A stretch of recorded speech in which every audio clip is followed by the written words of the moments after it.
Hello అందరికి ఈ రోజు మనము మెక్సికోలో బస్ స్టాప్ ఎలా ఉంటుందో చూసేద్దామా పదండి. సో మేమైతే రోజు క్రాస్ చేస్తున్నాము. అవతల పక్కకు రోడ్ లో అయితే బస్ స్టాప్ అయితే ఉంటుందండి. సో ఆ బస్ స్టాప్ కి అయితే మేము వెళ్తున్నాము. ట్రాఫిక్ అయితే చాలా ఎక్కువ ఉంది ఇక్కడ రోడ్డు మీద. ఇలా బస్ స్టాప్ పక్కన అయితే కిల్లి కొట్టు అయితే పెట్టుకున్నారండి ఇక్కడ. అంతేకాకుండా పబ్లిక్ ప్లేస్ లో ఫ్రీగా వైఫై కూడా ఉంటుందండి. ఫోన్ లో మనం వైఫై ఆన్ చేసుకుంటే ఆటోమేటిక్ గా అయితే కనెక్ట్ అయిపోతుంది. ఇంకా బస్ స్టాప్ అయితే వచ్చేసామండి మనము. సో బస్ స్టాప్ లో టికెట్స్ అయితే ఎవరికి వాళ్ళు ఇండివిజువల్ గా అయితే తీసుకోవాలి. రెండు రకాల బస్సులు ఉంటాయండి.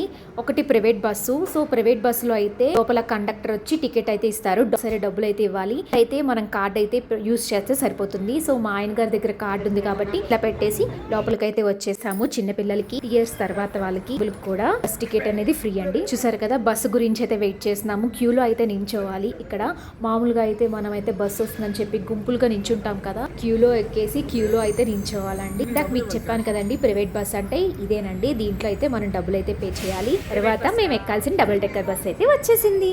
విషయాలు మీరు తెలుసుకోవాలంటే నా ఛానల్ అయితే సబ్స్క్రైబ్ చేసుకోండి. Thanks for watching.